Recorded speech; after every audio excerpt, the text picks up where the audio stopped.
Mesdames et messieurs, bonsoir. Merci de votre fidélité à nos rendez-vous hebdomadaires. Le programme de Nouvelle Donne propose une vision de l'avenir en rupture avec les politiques politiciennes d'hier et d'aujourd'hui et prend en compte l'urgence, pour nous, citoyens, à reprendre vite la main. Certaines mesures proposées bouleverseront votre vie, car il s'agit d'une réforme globale et ambitieuse de notre société. Pour disposer rapidement des marges budgétaires et ainsi pouvoir immédiatement mettre en place la politique de relance économique via la lutte contre les inégalités et via la transition écologique, la lutte contre la fraude et contre l'évasion fiscale est une priorité. C'est un thème que nous allons aborder aujourd'hui. Pourquoi et à partir de quel constat? Face à des responsables inquiets de la perte de crédit et de confiance des politiques, des chefs d'entreprise et des médias, voici les conseils édifiants que leur a délivré M. Richard Edelman, qui est le responsable d'une des plus grosses sociétés de relations publiques du monde. Je le cite: « Soyez décents, ne délocalisez pas, innovez, payez vos impôts et ne vous cachez pas. Vous avez un rôle à jouer. » Fin de citation. Ce qui est évident pour nous, citoyens, ne l'est donc pas pour eux. Quelques chiffres. Le manque à gagner dû à la présence des paradis fiscaux est chiffré chaque année à 2000 milliards d'euros. Vous avez bien entendu, 2000 milliards d'euros pour la seule Europe. À 50 milliards de dollars pour l'Afrique. Il faut savoir que 50 milliards de dollars, ça correspond à 2 fois l'aide internationale que l'Afrique reçoit. Rien qu'un manque à gagner d'évasion fiscale. Et pour notre pays, la France, c'est entre 60 et 80 milliards de manque à gagner dû à la fraude fiscale dans les paradis fiscaux. À côté de cette fraude des paradis fiscaux, il y a la fraude à la TVA. Cette fraude est de 193 milliards d'euros. Vous avez bien entendu, 193 milliards d'euros en Europe. Cela correspond à 1,5 point du PIB européen, ce qui est colossal. Pour la France, cela représente 32 milliards d'euros de perte de TVA. Sur ces 32 milliards d'euros, il y a une perte de 10 milliards d'euros qui est due à la fraude qui s'appelle carrousel de TVA, qui consiste pour les fraudeurs à encaisser la TVA lors de la livraison des marchandises et à ne pas la reverser juste après lors de leur vente. Donc je vous dis 10 milliards d'euros rien que pour le carrousel de TVA. Au total, donc, le manque à gagner pour la France entre la fraude fiscale due aux paradis fiscaux et la perte de TVA due aux dissimulations représente entre 100 et 120 milliards d'euros. Les marges de manœuvre existent bien réellement et elles sont concrètes, elles sont réelles. Il vous faut savoir également que les paradis fiscaux, alors ils ne sont pas qu'à l'étranger, on a les îles Jersey, Guernesey, Luxembourg, Irlande, Chypre, c'est chez nous. Bien sûr, il y a aussi les îles Caïmans, il y a la Suisse, il y a l'Irlande, il y a Singapour, il y a Hong Kong, et il y a Bahreïn. Donc tous ces paradis fiscaux, la liste n'est pas exhaustive, celle que je vous ai donnée, accueillent 25 500 milliards d'euros en dissimulation. 25 500 milliards d'euros, une bagatelle. Sur ces 25 500 milliards d'euros, 600 milliards d'euros sont d'origine France.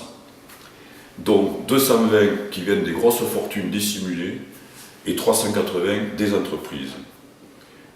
Derniers exemples, est-ce que vous savez que Jersey est le premier exportateur mondial de bananes et que Genève est le premier exportateur mondial de pétrole? Non, c'est aberrant, c'est anormal. Comment allons-nous faire avec Nouvelle Donne? D'abord, nous allons supprimer le verrou de Bercy. Avec Nouvelle Donne, je propose que les juges puissent se saisir eux-mêmes en cas de fraude, sans attendre de l'aide par le ministre. Ainsi, il n'y aura plus d'arrangement possible. Deuxièmement, en créant un vrai délit de fraude fiscale et en créant également un parquet européen. De plus, avec Nouvelle Donne, je propose que tout élu ou fonctionnaire convaincu de fraude soit, en plus des amendes exigibles ou des peines de prison prévues, passible de peine d'inéligibilité pour un élu fraudeur, ou d'exclusion de la fonction publique pour un fonctionnaire fraudeur. Troisièmement, en renforçant les sanctions et en redéfinissant l'abus de droit. Avec Nouvelle Donne, je propose, dès l'arrivée au pouvoir, d'instaurer une dernière période de régularisation de 3 mois pour les fraudeurs. Ceux qui se présenteront durant cette période seront tenus d'acquitter l'impôt des 5 dernières années, majoré de 40%. Passé ce délai, les sommes soustraites frauduleusement aux impôts seront confisquées. Je dis bien les sommes soustraites, pas les impôts afférents.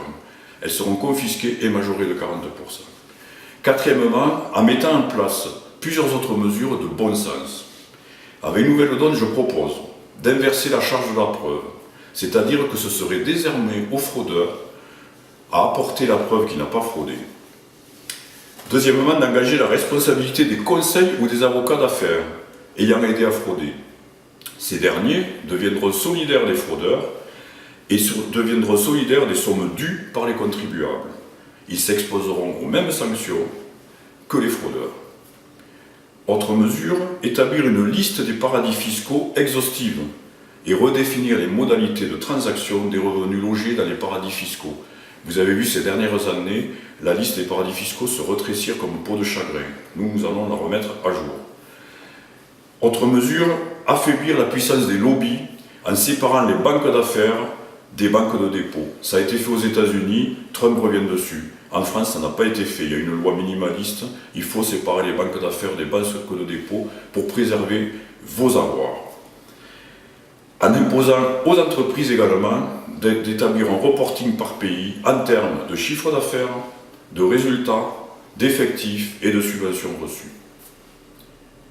Les recettes fiscales supplémentaires découlant de la réforme fiscale que je vous ai présentée dernièrement avec la création de 2 impôts, l'impôt global sur le revenu et l'impôt global sur le patrimoine, et les recettes fiscales issues de la lutte qui sera menée contre la fraude et l'évasion fiscale permettront de financer la refonte ambitieuse de notre modèle social avec un partage du temps de travail que nous verrons lors de notre prochain rendez-vous et le revenu universel citoyen qui vous sera présenté à la suite lors de plusieurs vidéos.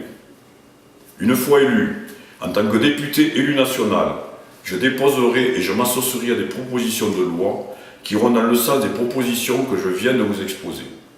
Merci à vous pour votre attention et n'hésitez pas à partager cette vidéo sans modération. Je reste bien entendu à votre écoute si vous souhaitez échanger. Avec Nouvelle Donne, reprenons la main.